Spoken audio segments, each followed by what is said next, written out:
Hello, everyone. Thank you for joining us for a special edition of News 4. I'm David Ushering. I'm Natalie Pasquarelli. It's been a busy night here at 30 Rock. We're awaiting election results. Polls across the 5 boroughs just closed. In New Jersey and Connecticut, they've been closed for about an hour. There are 2 big races we're watching. The mayoral race here in the city, Eric Adams versus Curtis Sliwa, and the race for governor of New Jersey, Democrat Phil Murphy trying to win a second term, Republican Jack Citarelli trying to unseat him. We do have our teams spread out from Manhattan all the way to Connecticut and beyond, covering the big races. Let's start with the race for New York City Mayor. News 4's Melissa Russo covering the Eric Adams campaign. She's in downtown Brooklyn. Melissa. Yeah, David, changing of the guard at City Hall is coming, and Eric Adams supporters here are confident that he's going to be the one getting the keys. They're expecting and hoping for a big victory party here tonight. And as the room fills up, you can really see the broad and diverse coalition of New Yorkers that is backing Eric Adams. We have Brooklyn party leaders, working class New Yorkers. I see Upper East Side private school parents in the room, members of the Brooklyn Hasidic communities. Adams really ran as a centrist Democrat. He ran as both a crime fighter and a police reformer at the same time, and that really paid off for him, especially in the primary. His supporters tell me they are hoping for a win and also an early election call tonight. He's going to be an amazing mayor because he's for the people. He knows New York City very well. He grew up in the city. He's from a lot of the places that the residents are, that he's representing are from, and I think that he can contribute a lot. We don't know until the poll closes, but we feel confident, and we're looking forward to seeing him tonight and a smile on his face. This is historic. I believe that Eric will be a great mayor. He's going to bring the city back in control, quality of life, a handle on crime, and making sure small business owners can survive. Now, interestingly, we did not see Eric Adams campaigning throughout the afternoon and early evening today as the polls were still open. He voted. He spoke emotionally about his late mother, who he lost this year in March, and likely because he's feeling pretty confident. That was the last time we saw him today. The next time we see him, he will probably be right behind me on that stage, possibly even as mayor-elect. That's the latest from this headquarters. Now I'm going to turn it over to my colleague Andrew Siff, who's with Republican Curtis Sliwa in Midtown. Andrew? Right, Melissa. Just minutes ago, Curtis Sliwa arrived here at the Empire Steakhouse, his headquarters here in Midtown. Andrew Giuliani is behind me among the Republican supporters in the room backing Curtis Sliwa. He's been well aware of the registration disadvantage the entire time. Democrats nearly 7-1 outnumbering Republicans in this town.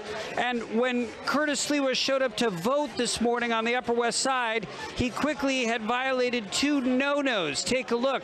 He brought one of his 17 cats to the polling place. This is his cat Gizmo that he tried to bring inside despite signs that said no pets allowed. Sliwa was also wearing a jacket with his name on it, which is an apparent violation of electioneering laws.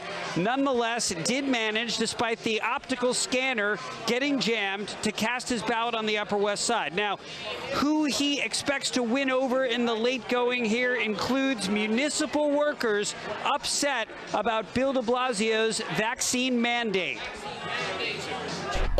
With this crazy vaccine mandate for all municipal workers, it's a disgrace. I'm a municipal worker. I was in the pandemic. I got COVID. I almost died. And I wasn't even given a mask. And there was no vaccine. And now I'm a zero.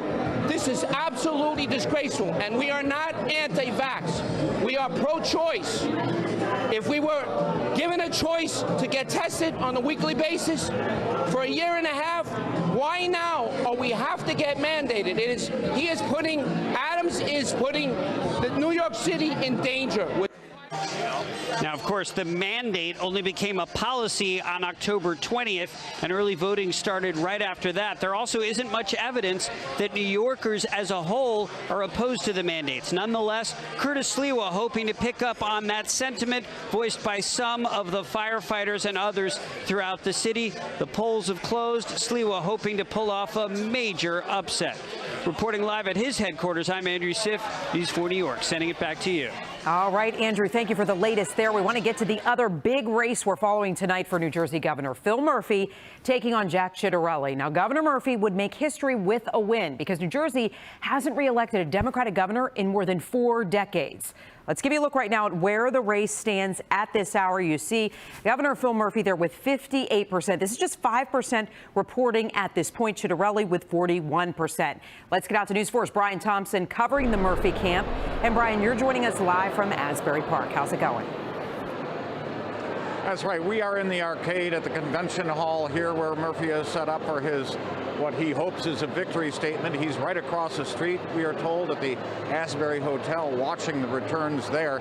So far, a lot to cheer about. We hear the sporadic cheers when numbers are posted here in this audience of true blue Democrats. Certainly, the early returns are showing that big lead for Murphy after a hard day of campaigning.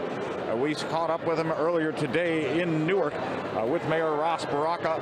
The volunteers packed inside a call center, but they may not have been working then, but they were working before and after, I was assured, trying to get out the vote on this last day of voting, actually, after the vote by mail and early voting proposals that we had here in New Jersey.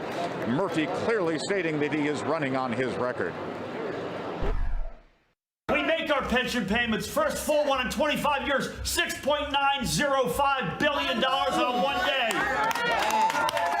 Tax fairness for middle-class families, minimum wage going to $15 an hour for millions of workers. Equal pay for equal work for millions of workers. We fund public education. We expand pre-K. We expand child care. A huge game changer, by the way, for moms, especially single moms. Healthcare is more affordable. Women's health is funded and protected. College is more affordable. And let me tell you, we're not done. Now, all of this comes after quite some drama late tonight, just an hour or so before the polls close. The ACLU and the League of Women Voters challenging the 8 o'clock closing time because of voting problems earlier today. Not with the machines, and it's important to note the machines that you actually vote on in New Jersey are not hooked up to the internet. But the electronic registration books used to be paper. Well, now they're not, and they needed Wi-Fi connections. They failed sometimes. You had the issues of poll workers who didn't understand that high-tech equipment. I was told that as well. There was some confusion over ballots when you push a button and somebody else's name showing up. But there are safeguards built into that when you finally cast a ballot, and that's why neither the Republicans nor the Democrats were challenging what happened. The judge ruling at 7:30 tonight, the polls would not stay open as the ACLU wanted until 9:30. And so here we are waiting as seeing the count roll on. Live in Asbury Park, Brian Thompson, News 4 New York. All right, Brian, thank you. Let's talk about the challenger now. News 4's Pat Battle following the Citarelli campaign. She continues our team coverage live in Bridgewater Township. Hi, Pat. Hi there, Natalie. Yeah, we are outside the Bridgewater Marriott here. The candidate attending a private reception as he watches the returns come in tonight. Jack Citarelli's ballroom here full of people, several hundred people inside. And I must tell you this, after covering New Jersey politics for more than 30 years, unprecedented security here. Those 3 gentlemen you see walking up there, when they get to a white tent just outside the entrance to that ballroom, they will be met by state police who are wanding people. Just as you would at an airport or any other secure facility, you have to pass through a wand detector before you go into that building where the candidate and his supporters are tonight. Among them, we met a woman whose son was the campaign manager for Jack Citarelli when he ran on the ticket 4 years ago as lieutenant governor. He passed away, her son did, right after that election that Jack Citarelli obviously did not win. And we talked to her tonight about her hopes for a victory tonight. My son, Rick Rosenberg Jr., was Jack's campaign manager 4 years ago when he was in the primary against Kim Guandano. He made a real mark. He was old-fashioned in politics since 18 years old, and ran his butt off for Jack and the team, door to door, and he really got Jack recognized. And we want to take it home tonight for him and for Jack and for this wonderful state of New Jersey. I feel very good about where we are. We've worked very, very hard over the past 22 months. We've executed our playbook. We're in a position to win, and I believe we're going to. And again, you are taking a look there at that security tent where there are uniformed state troopers and state troopers in plain clothes, seeing each guest as they go into that poll room and making sure that it is secure. I did call and ask about this, which I thought was unprecedented security, but we're told that, hey, listen, if this gentleman should win tonight, he is going to have security going forth as the governor-elect, and they're just ensuring that he has that here tonight. But I have never seen dozens of troopers and the local police on scene on an election night, gubernatorial or not, anywhere else. But again, Jack Citarelli is at a private reception tonight. His running mate, Diane Allen, the former state senator, is expected to come downstairs to speak to the crowds who are gathered here before Citarelli makes an appearance later on tonight. Whether that's a concession or a victory speech, of course, remains to be seen. Reporting live from Bridgewater, I'm Pat Battle, News 4 New York. Back to you. All right, Pat, thank you for that update. There are several big races on the ballot on Long Island. Nassau County Executive Laura Curran trying to win re-election. But voters are also electing district attorneys for both Nassau and Suffolk counties. Let's get out to News 4's Greg Sergel. He's got our team coverage continuing. He's in New Hyde Park. Greg. And David, we're here at the Nassau Democratic headquarters, and to say the least, the party faithful are on edge right now, and it has to do with the voter turnout today in Nassau County. More on that in just a moment. As for the party's standard bearer, County Executive Laura Curran was expected to arrive here at this hour. The county legislator who won the Nassau's top job 4 years ago is, as you said, seeking a second term in office, the first woman to ever hold the job of Nassau County Executive. She's been touting her COVID vaccine record, her fiscal management, and public safety record as the reasons why she deserves another 4 years in office. Her Republican opponent is Hempstead Councilman Bruce Blakeman. He's been arguing that crime and taxes are on the rise in Nassau, and Laura Curran is to blame. Now to the issue of voter turnout. We're told that it's down slightly from the last county executive race 4 years ago, but the bad news for Democrats is that Republicans have turned out to cast their ballots in larger numbers today, in excess of 10,000 more Republican votes than Democratic votes. The Nassau Party chairman said just moments ago the GOP turnout has been very strong and, quote, we're in for a bumpy ride tonight. To the end, though, both of the county executive candidates have said they're remaining confident of victory. She's failed on the reassessment, she's failed on cutting taxes, and she's failed on law enforcement and public safety. People can see if you're succeeding. Are the roads getting paved? Are we fiscally balanced? Are we the safest community in America? Yes, yes, yes. The other big Nassau race up for grabs is for district attorney.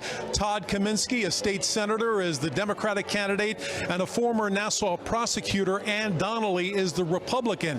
That race and all the races here in Nassau County will be impacted by absentee votes. At last word, there were in excess of 21,000 have been returned, so we may not know the outcome of at least some of these races by the end of the night tonight. We're in New Hyde Park. Greg Sergel, News 4 New York.